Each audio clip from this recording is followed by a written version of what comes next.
दोस्तों, आज की जो मैं कहानी आपको सुनाने जा रहा हूँ, ये कहानी एक सत्य घटना पर आधारित कहानी है और बिल्कुल सच्ची कहानी है।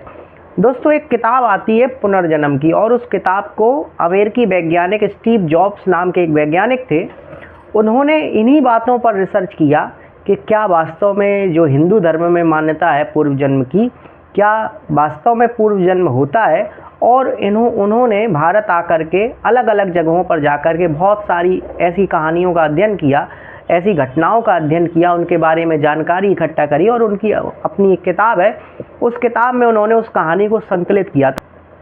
तो दोस्तों, लखनऊ में एक जगह है और उस जगह पर एक बहुत बड़ा सेठ रहता है और सेठानी भी रहती है। तो सेठ और सेठानी को बहुत दिनों से संतान की प्राप्ति नहीं हुई और वो लोग बड़ा जो है धनवान थे, लेकिन संतान की कमी से सब कुछ अधूरा था। काफ़ी साल हो गए शादी के, लेकिन कोई संतान पैदा नहीं हुई। तो उन्होंने इधर उधर जाना शुरू कर दिया और अंत में बहुत प्रयास के बाद 8 साल के बाद उनके घर में एक संतान हुई और उस संतान का नाम उन्होंने राघव रखा। तो वो जो लड़का था वो बचपन से बड़ा, जैसे जैसे थोड़ा थोड़ा बड़ा हो रहा था, तो उसकी माँ ने एक चीज़ नोटिस करी कि ये लड़का आम तौर पर अन्य लड़कों की तुलना में थोड़ा कमज़ोर है। जैसे कमज़ोर का मतलब ये है कि ये लड़का जो है ये डरता बहुत है। डरने का मतलब जैसे उसकी माँ किसी कहीं पर चली गई तो वो भी अपनी माँ के पीछे पीछे आ जाएगा। मतलब एक भी पल वो अपनी माँ से बिछुड़ता नहीं है। और कभी कभी कोई कीड़ा आ जाए या कुछ आ जाए तो उन सबको देख कर के बड़ा डर जाता था, बड़ा भयभीत हो जाता था और अपनी माँ को माँ कहता हुआ, चिल्लाता हुआ दौड़ लगा देता था। उसकी माँ ने कहा कि ये लड़का आम तौर पर अन्य लड़कों की तरह नहीं है, डरता है। हो सकता है धीरे धीरे ये बड़ा हो जाए और सही हो जाए। लेकिन जैसे जैसे उसको समझ आने लगी, लड़का 2 साल का हुआ, 2.5 साल का हुआ, 3 साल का हुआ, बातचीत करने लगा। तो बातचीत में बार बार वो एक ही बात कहता कि मेरे माता पिता तो आगरा में रहते हैं। आगरा के पास कोई गांव उसने बताया कि मेरे माता पिता तो वहाँ रहते हैं और मेरे माँ बाप मज़दूर हैं और मैं उनके पास जाऊँगा, बेचारे क्या खा रहे होंगे, कैसे उनका काम चल रहा होगा। तो उसकी माँ ने सोचा बच्चा है, बच्चा कुछ भी कह सकता है। लेकिन धीरे धीरे बड़ा हुआ और लगभग 5 साल का हो गया। तो एक दिन एक घटना घटी कि अचानक से बरसात का समय था और बरसात के समय में एक सांप घर में घुस आया और लड़का अपनी माँ के पास नहीं था। और जैसे ही उस लड़के ने उस सांप को देखा तो लड़का अचानक से बेहोश हो गया और उसकी माँ जब दौड़ते हुए आई तो उसने अपने लड़के को बेहोश देखा और सांप को जाते हुए देखा।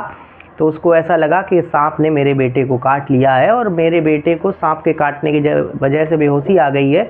और भाग करके डॉक्टर के पास ले गई। डॉक्टर ने पूरे शरीर का परीक्षण किया और परीक्षण करके बताया कि कोई घबराने की बात नहीं है, इस सर्प ने इस बच्चे को कहीं पर भी नहीं काटा है। ये जो बच्चा है ये डर की वजह से इसके साथ ऐसा हुआ है और ये बेहोश हो गया। थोड़ी देर बाद लड़का होश में भी आ गया। अब जैसे ही लड़का होश में आ गया तो अब वो उल्टी सीधी बातें करने लगा कि आप लोग कौन हो, मैं तो आपको जानती ही नहीं हूँ और मुझे तो अपने घर जाना है और मेरा घर आगरा में है। तो उसकी माँ गुस्सा हो गई क्योंकि कई बार इस तरीके की बातचीत कर चुका था। तो उसकी माँ ने उसका कान पकड़ के उसको थोड़ी सी मार लगाई। बता, बोले, तुम्हारा कहाँ, क्यों ऐसी बातें करता है, कहाँ तेरा घर है। तो उस लड़के ने अपनी माँ को सब कुछ बताना शुरू कर दिया कि माँ, मैं जो है आगरा में एक गांव है, उस गांव में रहता था और मेरा जो नाम था वो बबलू था। मैं एक सेठ के यहाँ काम करता था, उसके खेतों में काम करता था और बदले में वो सेठ मुझे अनाज और पैसे दिया करता था जिससे मेरा गुजारा हुआ करता था। एक दिन क्या हुआ कि एक दिन मैं अपने घर से खेती किसानी के लिए निकला और शाम हो गई। तो शाम होते ही मैं अपने घर वापस आने लगा तो रास्ते में एक सर्प निकला और उस सर्प ने मुझे काट लिया। और सर्प ने मुझे काट लिया तो मैं जो चल रहा था अचानक से घबरा गया और धीरे धीरे मैं उसी जगह पर गिर गया खेत में और मेरी मौत हो गई। मेरी जो आत्मा थी वो शरीर से बाहर निकल आई और देखो, मुझे मेरे पैर में काटा था तो इस जन्म में भी मेरे पैर में ये सांप के काटने के 2 निशान बने हुए हैं। उसकी माँ ने उसके पैर को चेक किया तो देखा कि हाँ, और पहले भी उसकी माँ चेक कर चुकी थी। तो आमतौर पर ये मानती थी कि ऐसे चिन्ह हो सकता है किसी कारण से या कुछ हो, इतना ध्यान नहीं दिया। लेकिन उसने बताया कि ये जो निशान है ये सांप के काटने के निशान है। तो उसने बताना शुरू किया कि इसके बाद मेरे शरीर से आत्मा अलग हो गई और मैंने देखा कि मेरे घर के सभी लोग मुझे घेर करके अपने शरीर को उठा करके गांव में लेकर के आए, घर में लेकर के आए। मैंने अपने शरीर में बहुत बार प्रवेश करने का प्रयास किया, लेकिन मैं अपने शरीर में प्रवेश नहीं कर पाया। मैंने बहुत कोशिश की कि मैं अपने शरीर में प्रवेश कर जाऊं, लेकिन मैं अपने शरीर में प्रवेश नहीं कर पाया और उन्होंने ले जा कर के मेरे शरीर को जला दिया। अब मैं घर की छत पर बैठा रहता और अपने माता पिता को देखता रहता। मेरे माता पिता भूख से तड़पते, तो हमारा जो सेठ था और उसने हमारे घर में अनाज भिजवाया कि जब तक तुम्हारी मानसिक स्थिति ठीक नहीं होती, क्योंकि तुम्हारा इकलौता बेटा था और वो भी इस संसार को छोड़ करके चला गया है, तो जब तक तुम्हारी स्थिति ठीक नहीं होती मैं तुम्हें खाने पीने के लिए अनाज भिजवाता रहूँगा, और जब तुम्हारी स्थिति ठीक हो जाए, तुम काम करने योग्य हो जाओ, तो फिर मेरे यहाँ काम करने लगना। तो उसने बताया कि मेरा सेठ बहुत अच्छा था और उसने मेरे माता पिता को खाने के लिए खाना दिया। मैं अपने माता पिता से छत पर बैठा बैठा बात करना चाहता था। मैं बहुत तेज तेज चिल्लाता था, लेकिन मेरी आवाज़ मेरे माता पिता सुन नहीं पाते थे। और लगभग मैं 8 साल अपने घर की छत पर बैठा रहा, इधर उधर घूमता रहा, और अचानक से मुझे कुछ याद नहीं है। और जब मैं अचानक से एक दिन मेरी आँख खुली, तो मैंने अपने आप को आपके घर में पाया, और तब से मैं अपने माता पिता को ढूंढ रहा हूँ।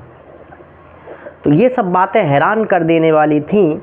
और पहली बार जब सेठ माता पिता ने इन बातों को सुना, तो वो बड़े हैरान हो गए। तो उनको जो डॉक्टर साहब थे, उन्होंने सलाह दी कि आप एक काम करिए, आप ये जो बच्चा कह रहा है इसके कहे अनुसार चले जाइए और एक बार जा कर के जाँच पड़ताल कर लीजिए। हो सकता है इस बच्चे को आप वहाँ पर ले जाएं तो आपको इस समस्या से निजात मिल जाए, आप इस समस्या का समाधान पा जाए। माता पिता भी बेचारे धनवान थे, कोई समस्या थी नहीं, समझदार भी थे। उन्होंने कहा ठीक है, मैं तुम्हें तुम्हारे गांव ले चलूँगा। तो उस लड़के को जैसे ही उस गांव में ले गए, वो लड़का सारी गलियों को जानता था और गलियों में घूमते होते अपने घर पहुंचा, और उसने अपनी माँ को अपने माँ के नाम से पुकारा, अपने पिता को अपने पिता के नाम से पुकारा, और एक गेट खटखटाया जो लगभग जर्जरित हो चुका था। उसमें से एक बूढ़े माँ बाप निकले और उन्होंने उसने लड़के ने जब माता पिता को देखा तो अपने माता पिता के पैर छुए और कहा कि मैं आपका पुत्र हूँ जिसे सर्प ने काट लिया था। तो जब ऐसी बातें सुनी तो वो भी हैरान परेशान हो गए। तो अंदर आने को कहा सेठ जी अंदर गए। सारी बातचीत हुई और ये बात तय हो गई कि ये जो लड़का है जिसने जितनी भी बातें बताई हैं ये पूरी तरह से सत्य है और इसमें किसी भी प्रकार का कोई ऐसी बात नहीं है जो घटित ना हुई हो।